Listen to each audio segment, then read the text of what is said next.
Powerful people don't see the world the way you do. They move inside a web of alliances, subtle exchanges, and unspoken debts. They don't call it friendship. They call it leverage. And that's the first law of social climbing. To connect with power, you must understand that no bond is ever neutral.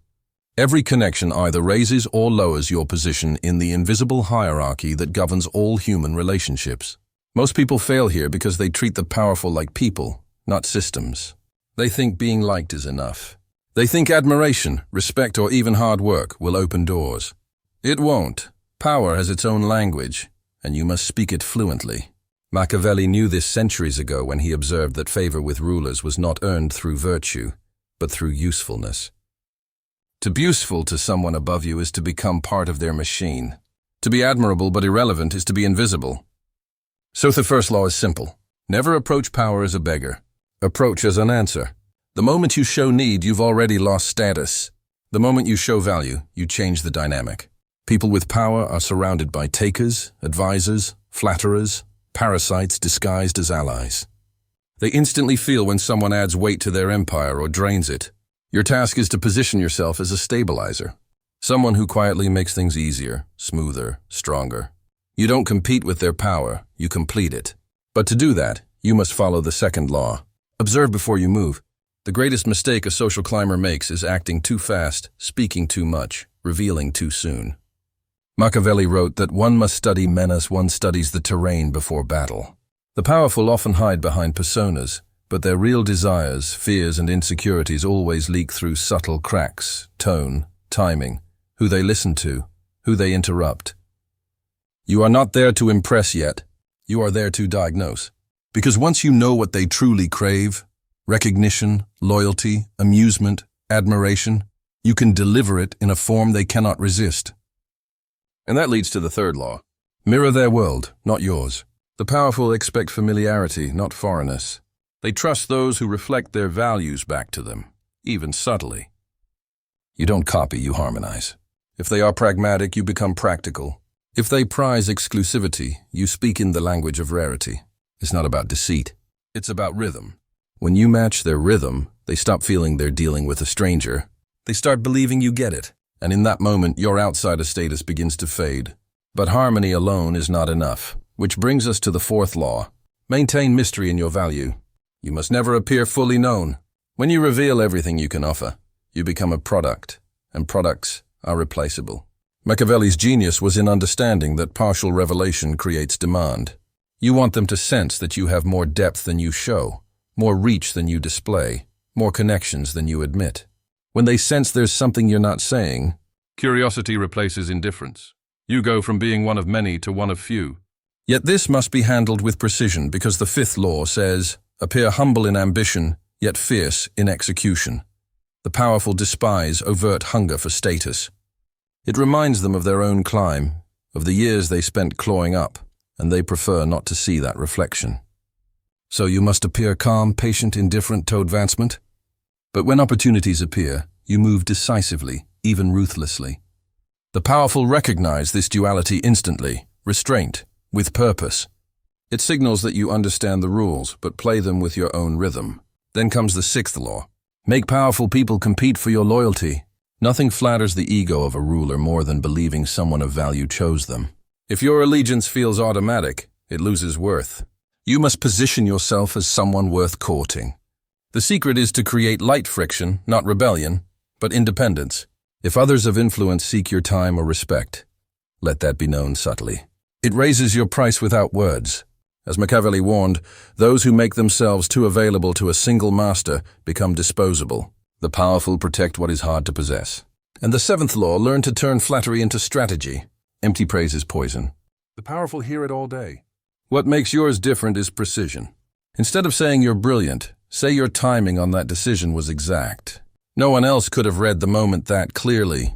Now your compliment carries insight. It shows you understand what they pride themselves on. Discernment, intelligence, control. When you praise the right qualities, you reinforce their self-image. And when you reinforce their self-image, they associate that feeling with you. But you must never forget the eighth law. Never let your ambition outshine theirs. Even if you are more talented, more insightful, or more capable, you cannot display it too openly. Power has a fragile ego.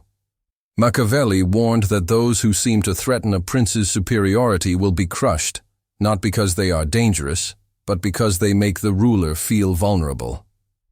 The art is to conceal your strength behind deference. Let your achievements appear to serve theirs. The clever social climber hides sharpness inside obedience. Power protects those who appear loyal and destroys those who appear equal. Now, once you've earned proximity, the ninth law becomes critical. Build alliances sideways, not upward. Many obsess over impressing those at the top. But the true game lies in the circle around them. The gatekeepers, assistants, advisors, and trusted confidants. These people shape perception, control access, and whisper in the right ears. They are often more dangerous and more valuable than the figurehead themselves. Machiavelli would call them the invisible princes, the real holders of influence behind the throne. Befriend them quietly.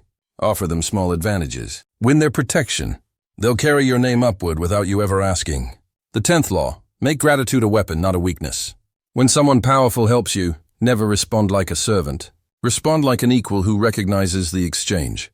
A servant says, "Thank you once." A strategist shows appreciation through return value. Perhaps you solve a problem for them later, or bring them information that aids their goals. Gratitude backed by action transforms the dynamic. You are no longer a receiver, but a contributor, and contributors are hard to remove. But let's not ignore the 11th law. Master the art of subtle rebellion. Total submission invites contempt.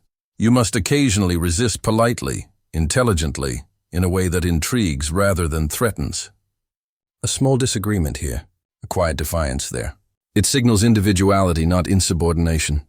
It tells the powerful that you have a spine and people without spines cannot be trusted. Machiavelli observed that those who flatter without boundaries soon lose credibility. But those who know when to say no carefully and with reason gain respect. The key is to disagree, as if you're protecting their interests, not attacking their authority. The 12th law flows from that. Control your visibility. Exposure is seductive but fatal if mishandled. When you are too often seen, your novelty fades. When you are rarely seen but always remembered, you become mythic. Step back after each success. Retreat into silence. Let others speak your name. The powerful crave those who seem selective with their presence. It mirrors their own behavior. The less accessible you appear, the more they chase your attention. And the 13th law, the crown of them all, is to always move as though you belong. Even before you've earned a seat at the table, your posture, tone, and presence must signal certainty. Insecurity smells louder than arrogance.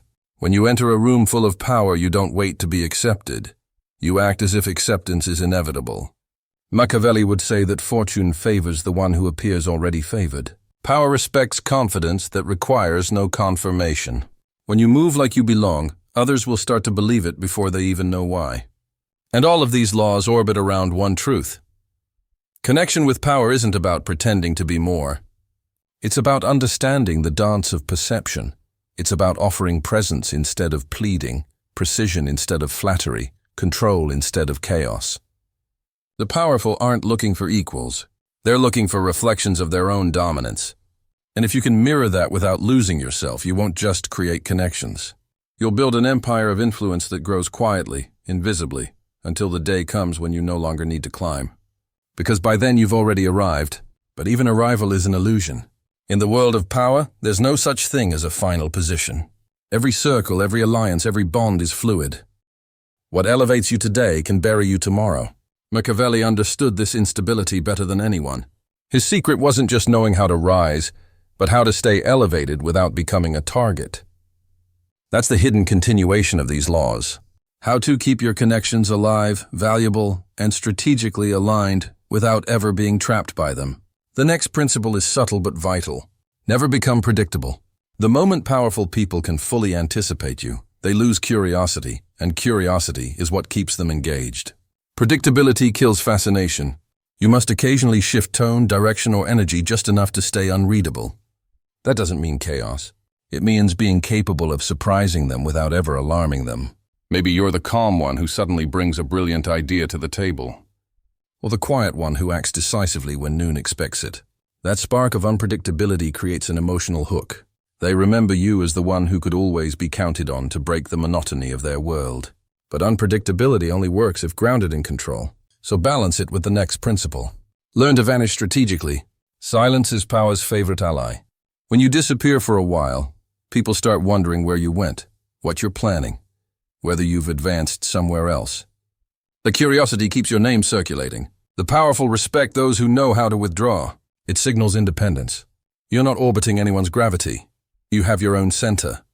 When you return with momentum, a win, mastery, an insight, something that justifies your absence. Every reappearance should feel like an event, not an accident. And this connects to a deeper layer. Your social image must always seem slightly larger than your actual status. Appear just above where you stand, not below. People rarely invite those they perceive as beneath them. They invite those who could slightly elevate the room. If you're still unknown, act known. If you're in small circles, speak with the calm certainty of someone used to bigger ones. This creates what Machiavelli might call anticipated prestige.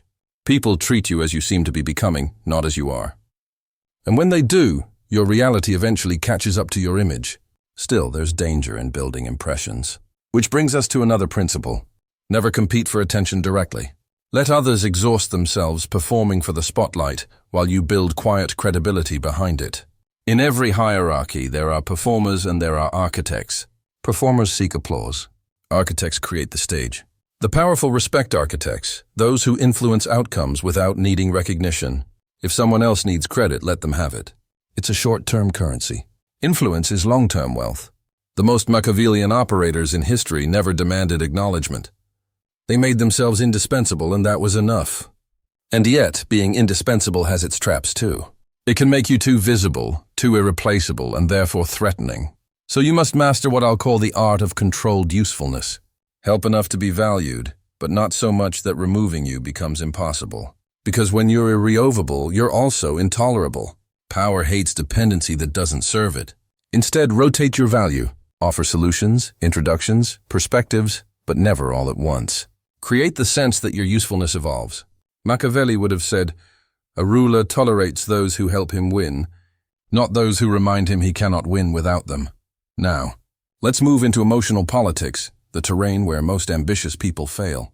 The higher you climb, the less logic governs relationships. Everything becomes emotional economics. Powerful people don't want truth. They want comfort disguised as insight. They don't want contradiction. They want confirmation flavored with challenge. They want to feel smarter after talking to you, never smaller. So the way you frame your ideas becomes your real power. If you need to disagree, phrase it as enhancement. That's a great point. Maybe adding this angle could make it unstoppable. You're not opposing. You're amplifying. You're shaping their thoughts without triggering their defense. That's how influence works, through emotional calibration, not intellectual dominance. And because of that, the next rule becomes indispensable. Always be the calmest person in the room. Power gravitates toward emotional stillness. The loudest voice may dominate attention, but the quietest one often commands respect. When others panic, stay composed. When they argue, listen. When they react, analyze. Stillness radiates control, and in any hierarchy, control is magnetic. Machiavelli taught that fear is not always enforced with violence. Sometimes it's earned through calm unpredictability. When people can't tell how you'll react, they proceed carefully. Your restraint becomes its own authority. From there comes the next principle, perhaps one of the hardest. Make powerful people feel safe in their insecurity. Every person of power carries hidden doubts.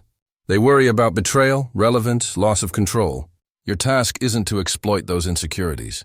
It's to soothe them subtly through trust. Let them feel that you understand without judgment. Share your insights privately, never publicly. The more someone believes their weakness is safe with you, the more they bind themselves to you emotionally. They may never say it aloud, but they'll start defending you in rooms you've never entered. That's real social leverage.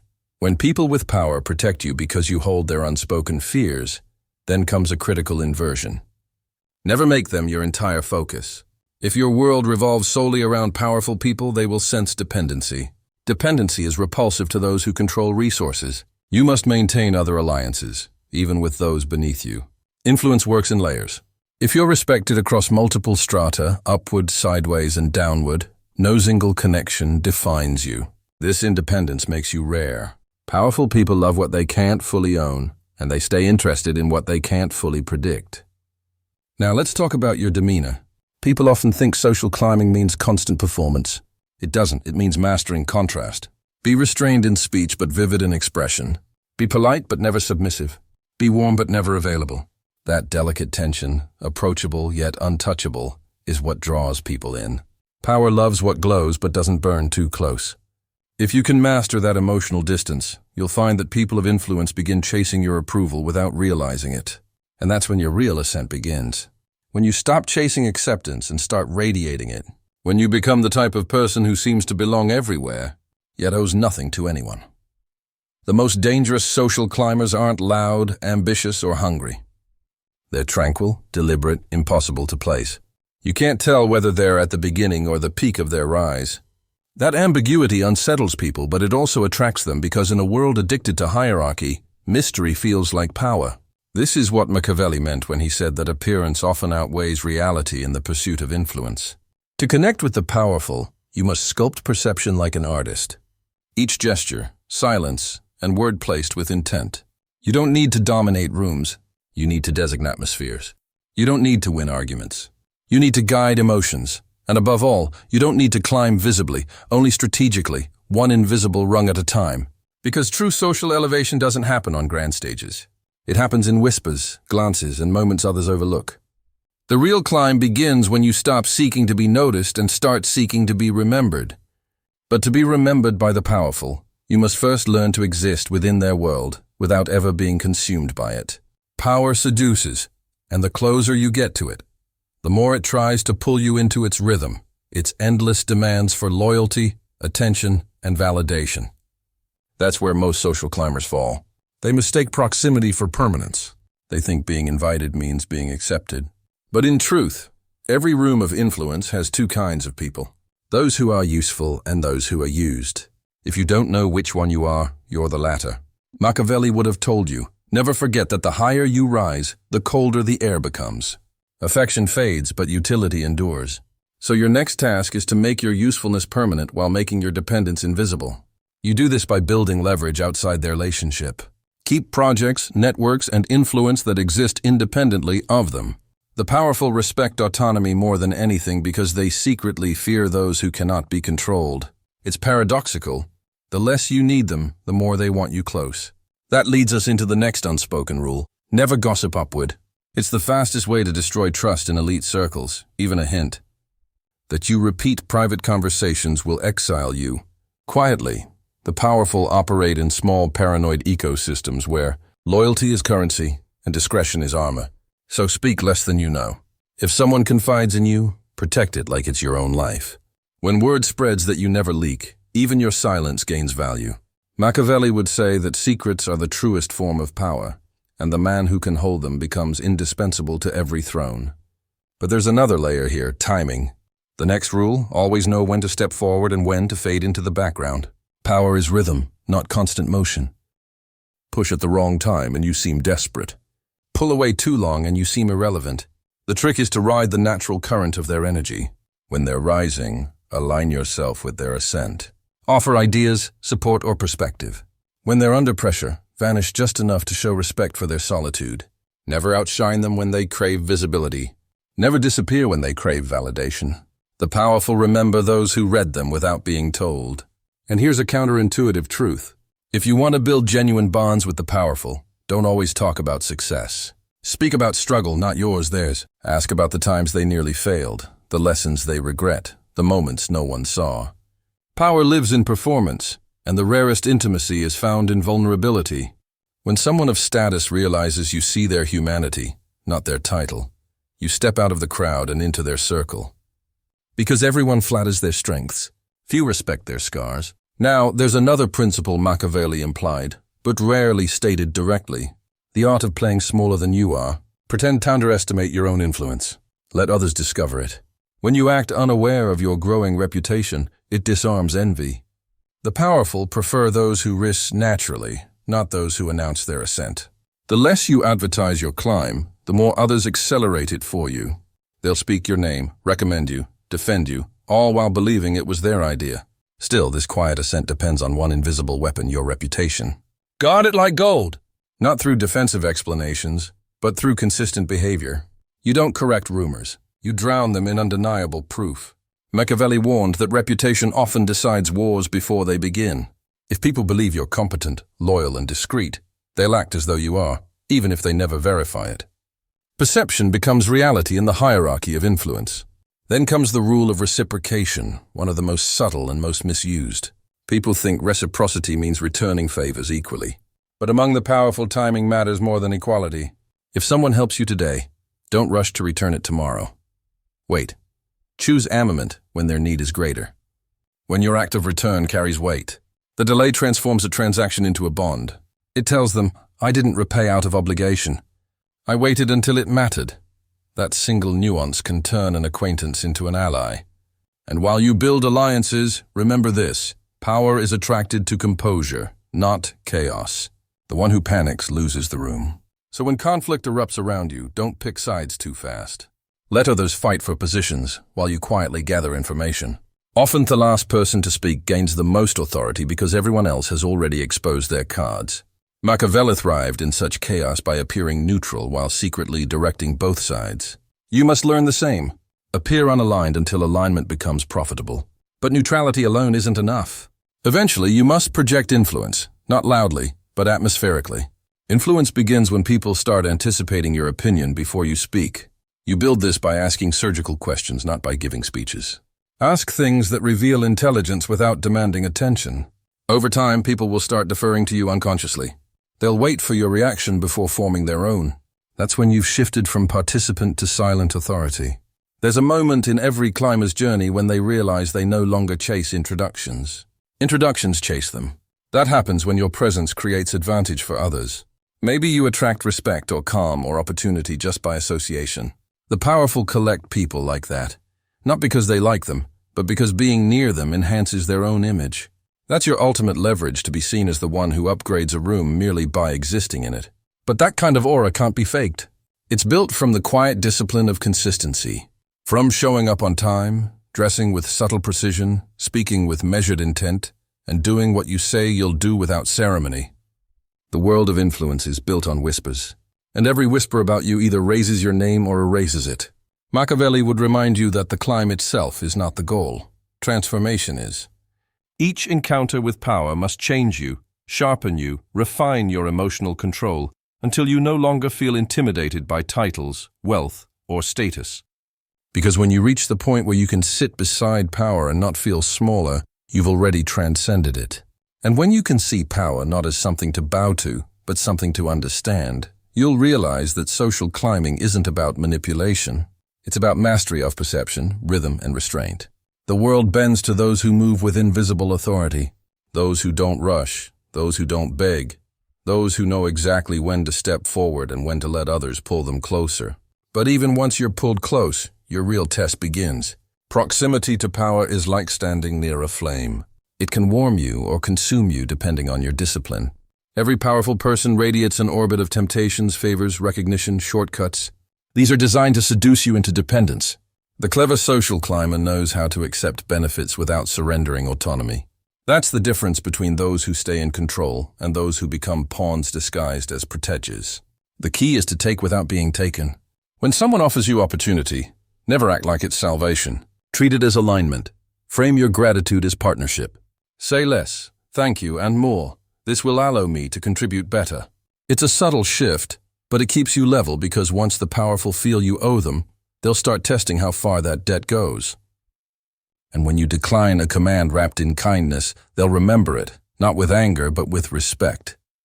It signals boundaries, and power secretly respects those who possess them. Another silent rule: never enter a room to prove yourself.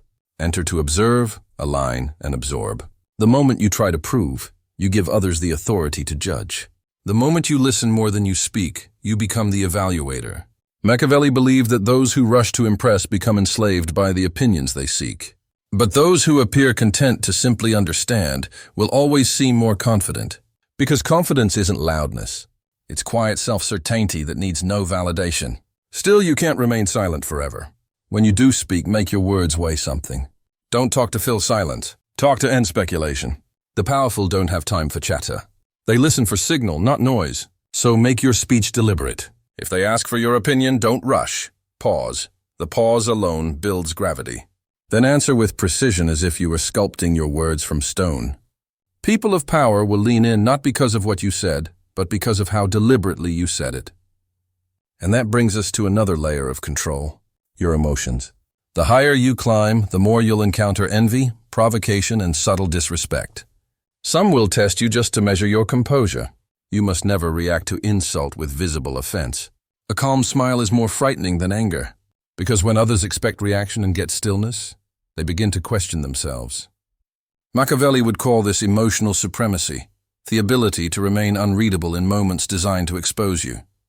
The moment you show that you can't be emotionally manipulated, you graduate from guest to contender in any circle.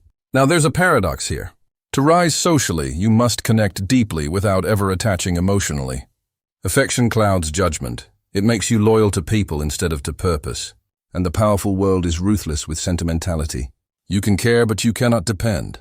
You can empathize, but never idolize. Treat everyone as human, but no one as essential.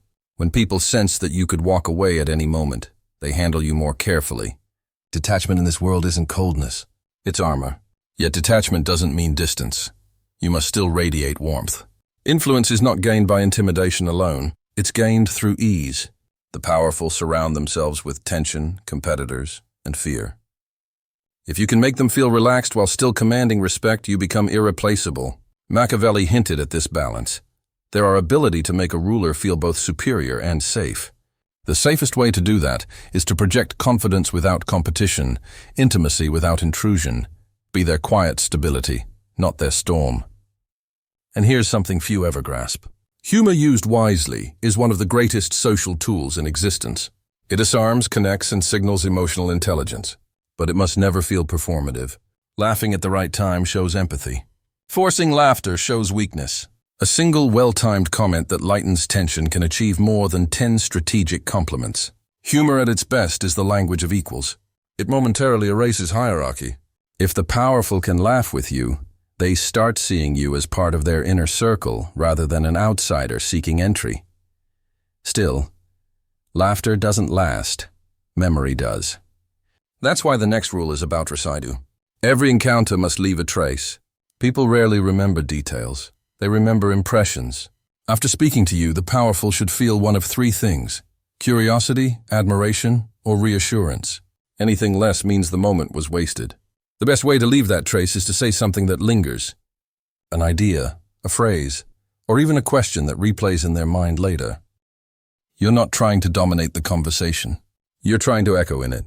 And to build that kind of resonance, you must become what Machiavelli would have called a student of pattern. Study how influence moves in rooms. Notice who talks to whom, who interrupts whom, who laughs at whose jokes. These are signals of power distribution. Learn them quietly, and soon you'll navigate social structures with surgical precision. You'll know when to speak, when to vanish, when to praise, and when to withhold. Every moment becomes a chess move, and you'll stop playing checkers with people still seeking attention while you're building influence. But all this strategy, all this restraint means nothing without one essential trait: patience. The climb to connection is not measured in meetings. It's measured in impressions compounded over time. You don't conquer a hierarchy by bursting into it. You seep into it slowly, invisibly, until one day no one remembers when you arrived, only that you've always been there. And that's the invisible Machiavellian art. To rise without visible ascent, to become vital without anyone noticing the moment it happened. The world of power rewards not those who declare their worth, but those whose worth becomes quietly undeniable. And once your worth becomes undeniable, the game transforms. You're no longer the one trying to enter the room. Now you're shaping how the room feels when you're in it. But this stage demands a different kind of intelligence, a deeper one. You can no longer just seek connection with the powerful. You must now sustain it. And sustaining it requires something few people ever master: psychological distance wrapped in social closeness. You must learn how to be trusted without ever being fully known. Here's where most falter. They confuse familiarity with influence. They get too comfortable, start speaking too freely, and forget that in the presence of power, every word has weight. Machiavelli warned that the downfall of many promising courtiers came not from betrayal, but from loosened tongues. When people of influence feel your tupin, they stop viewing you as mysterious and start viewing you as manageable. So you must guard your thoughts like state secrets. Reveal only what strengthens your image, not what satisfies your urge to be understood. Power rewards enigma, not confession.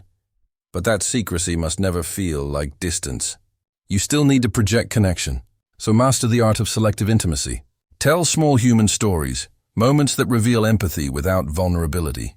Maybe a brief tale about a mentor, a small failure that taught you precision, a fleeting insight about people. These fragments make you relatable while still keeping your inner life hidden. The powerful don't want to know your depths. They just want to feel that you have them. Now, once that rapport is built, your next move is to subtly redirect their perception of value. To go from being seen as useful to being seen as essential. Use competence to enter. Use insight to remain. Show that your thinking saves them time, protects them from error, or helps them read others more effectively. The person who can simplify chaos for the powerful becomes a quiet necessity. Machiavelli's courtiers didn't survive by being charming. They survived by being the rare few who made rulers feel safer in uncertain times. That is the highest form of influence.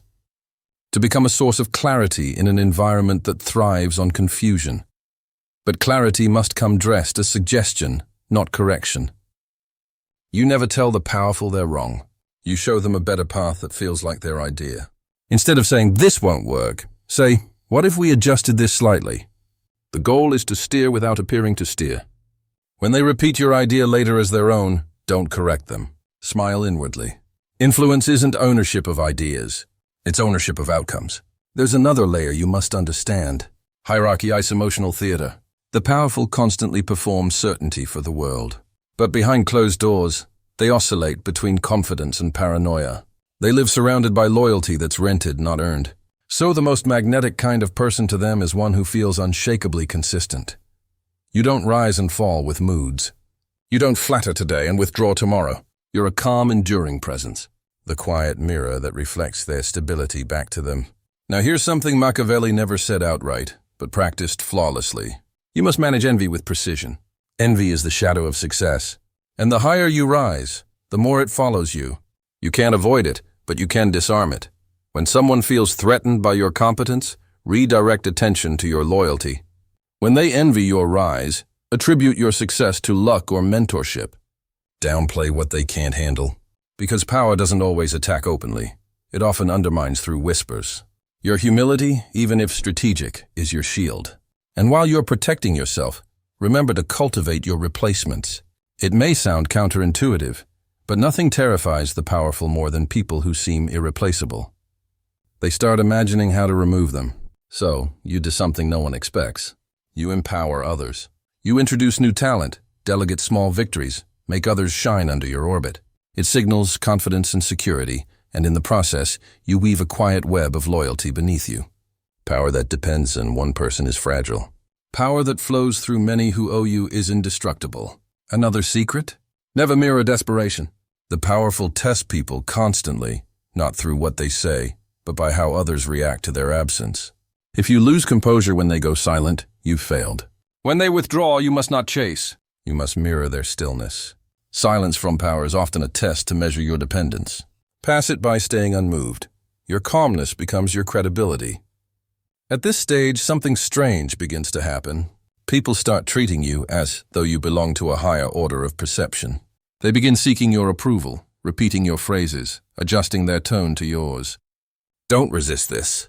It's the invisible ascent Machiavelli admired when influence flows toward you naturally, not by force.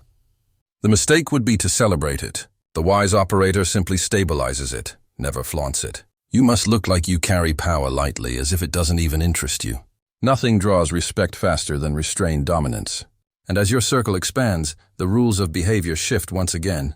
You'll begin meeting those above the ones who once seemed untouchable. Here the air grows thinner, and the risks sharper. In these upper circles, charisma loses to subtlety, and loyalty becomes theater. Everyone smiles, everyone praises, and everyone quietly calculates. The only defense here is self-containment. Never speak casually, never share rumors, and never let admiration blind you. Study the unspoken tensions. Who interrupts whom? Who compliments whom? Who leaves the room first? These are the small tremors that reveal where real control lies. And when you've earned the trust of the highest tier, your power doesn't come from what you can do. It comes from what you can withhold. Your silence becomes currency. Your approval becomes endorsement. Your association becomes validation. That's the level where social climbing ends and empire building begins. Because now the powerful don't just connect with you, they align with you. But this is where Machiavelli's final paradox emerges. Once you've mastered the art of rising, you must learn the art of stepping aside. Power is cyclical. Every empire shifts. Those who cling to proximity too long get swept away with the changing tides. The truly strategic understand when to retreat, when to fade from the court just before the fall. To disappear at your peak is to preserve mystique forever. The climb ends not at the summit, but at the perfect moment of exit.